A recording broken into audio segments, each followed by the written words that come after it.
Chelsea Football Club, I asked for one normal day. I just asked for a normal manager. We finally receive him. I asked for some normal results. We're going to get some normal results, and all of a sudden there's drama in the boardroom. Yes, there has been a leaked article with the news that we've all been hearing for months. The published article reiterates that one of either Blueco is going to be leaving in terms of Clearlake Capital, the investment firm, or Todd Boehly is going to be selling his shares. This is getting very dramatic. This is important. This is almost as important when the club was taken away from Roman Abramovich and was put up for sale, because the pathway of the club could drastically change. I'm not even exaggerating when I talk about this.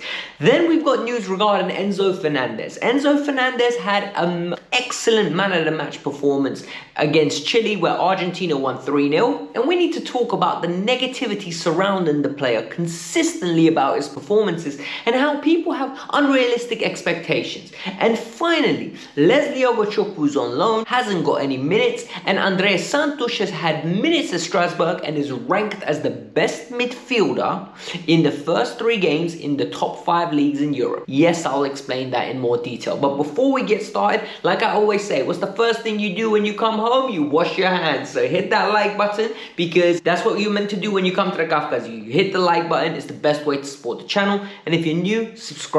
But let's get into this. We don't need to waste time today. Alright, so for those of you that are on the forums or addicted to Chelsea, where you're reading all the news from the ITKs, the people in the know, you've been hearing that Blueco has been having some disruptions allegedly, right? Todd Boehly's got one vision for the club, Clearlake has another. But before I get into the detail, I need to explain the structure of how Chelsea was purchased.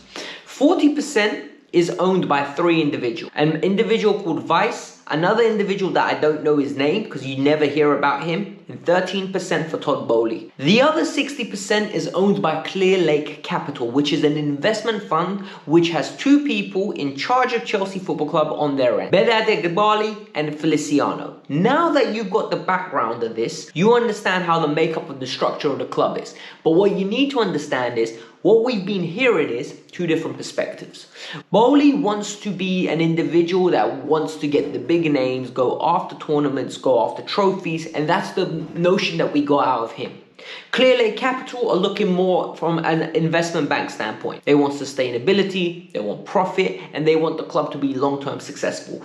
Whether that means winning trophies, we don't know. But at the same time, we need to remember one thing. Just because Todd Boehly said he wants one thing, doesn't mean we're actually going to go in that direction and get it. So, what has happened that made me make this video? We've heard that there's been a rift and a disruption. And this was very evident when Mauricio Pochettino had dinner with Todd Boehly on the Friday. On the Saturday, spoke about the fact that, well, you know what, I had dinner with him. It was a one-on-one dinner. Well, evidently, he was going to be safe in his job. Wrong. He was still fired on Monday. Todd Boehly was not present when Win Stanley, Lawrence Stewart, and Bedad Eghbali were present in the meeting when they were doing his end-of-year review. Meaning, there's disruption. Listen, you don't go for a meal with someone and then sack them if you agree with it, because you just do it the other way, right? You would literally sack him. You wouldn't go for a meal and reassure him, because Pochettino's voice and Pochettino's press conference gave us an indication that this man was happy in his job and he was going to stay. However, and this is where it gets interesting, Bloomberg have now come out with an article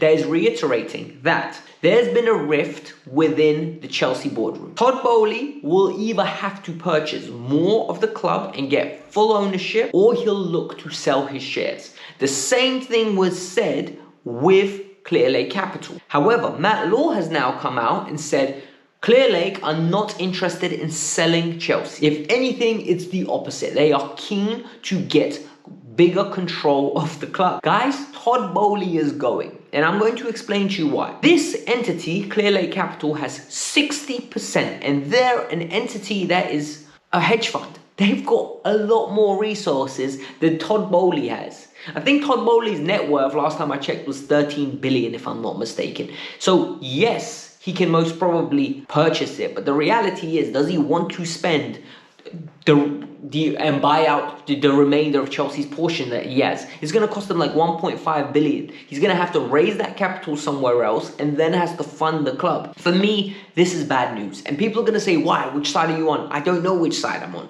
Because number one, we don't know either side's manifesto. We don't know whether the policy we're currently under is driven by Boehly and Clearlake Capital, or it's driven by Todd Boehly. Are we going to go back to signing players like Koulibaly, Aubameyang, Sterling, and paying a ridiculous wages if Todd Boehly takes over? Because I don't think that's sustainable, nor is it realistic.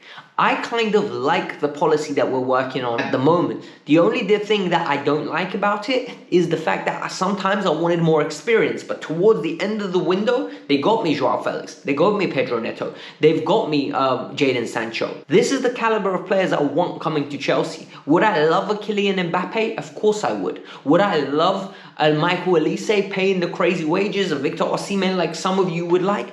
Yeah, but maybe I also want sustainability and long-term success. So all I can tell you right now is from the information we have, it's going to cause more turmoil, and it frustrates me. Because what I want Chelsea to go back to, and we haven't had this, is sustained success on the pitch, whether it's winning cups or whether it's finishing high in the league to the point where I don't need to worry if I'm going to watch my team in a conference league. And this is just a massive mess, and I'm really frustrated. I want to hear your thoughts. Are you guys worried, or do you think this is just news? Because Bloomberg is not the Sun, it's not the Daily Mirror, it's not the Daily Mail. It is a credible financial powerhouse publisher. It is somebody that gives you good news, credible information. This is a reputable source. This isn't football news, this is business news. The final story I want to talk about is Enzo Fernández, Andre Santos, and Leslie Ogochukwu. I'm going to start with Enzo Fernández. Look, I think there is a lot of people that don't like Enzo Fernández the person, and they don't like Enzo Fernández the footballer. The person is your opinion. You like him, you don't like him. I don't know the person. I can't have an opinion on the individual. What I can have an opinion on is the footballer. I think the footballer is very talented. I think when we signed Enzo Fernández, there was a big misunderstanding of who he is, what he's capable of, and his strengths and weaknesses. I think what ended up happening is people saw the fee, people watched the World Cup, they saw that banger against Mexico where he curled it in, and the assumption was, yo, we're getting a box-to-box midfielder. However, for me, he's a deep line playmaker, right? He is a Toni Kroos. I'm not saying he's as good as prime Toni Kroos, but he is literally an individual that can do what Toni Kroos does and hopefully develops into a Toni Kroos level player.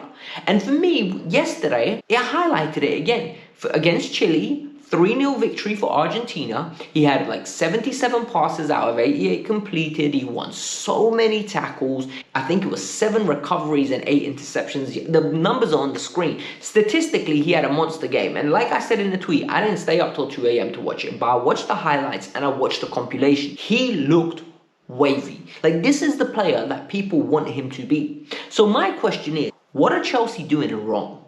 Because we aren't getting the best version of Enzo Fernández, but by no means are we getting the worst version of him either. Because I think people have this idea and this fascination that Enzo's shit. Like, this is the perspective that people have. People are, oh, he has to be dropped. It can only be Lavia and Caicedo.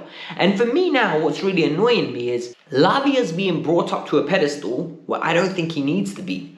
I think Lavia, Caicedo, and Enzo is healthy competition. If anything, we should be encouraging rotation so that they're all hungry. We shouldn't be saying one or the other is a guaranteed starter and the other two have to fight out. No, none of them should be guaranteed starter. What I know about Enzo is Enzo's passing range is unreal.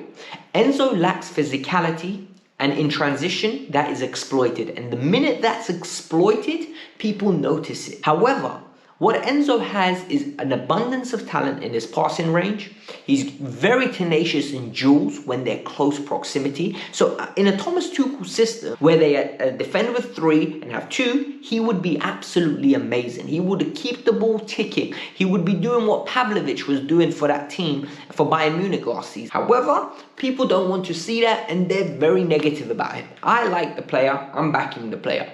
The next thing I want to talk about is Leslie Ogochukwu. Leslie Ogochukwu went on loan, and he's at Southampton. And at Southampton, Leslie Ogochukwu has played 64 minutes in 3 possible games.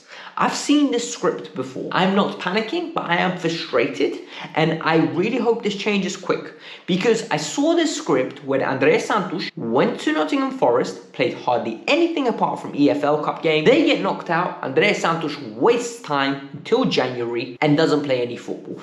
Loss of development for André Santos. I do not want the same thing to happen to Leslie Ogochukwu. I think Leslie is a phenomenal player, right? He has got all the attributes to be a very good number 6. I don't know whether it's at Chelsea's quality, but I think he will have a long, illustrious career. So what I hope is he breaks in. We don't need to panic just yet, but Chelsea better have a cut clause where if he ain't playing, bring him back. We can use him in the Conference League. Genuinely, we need some more depth in that number 6 role and some more rotation, because Lavia is not in the squad. But it is what it is. And finally, André Santos has had an amazing start to the season. He's got 2 goals. I think it's in 2 games because he didn't play the first one. He was suspended. He's got the highest average on who scored across the 5 leagues for any midfielder. I'm not saying who scored rating is the be-all and end-all. However, this is very good. This highlights how good his performances have been. I've watched both games, by the way.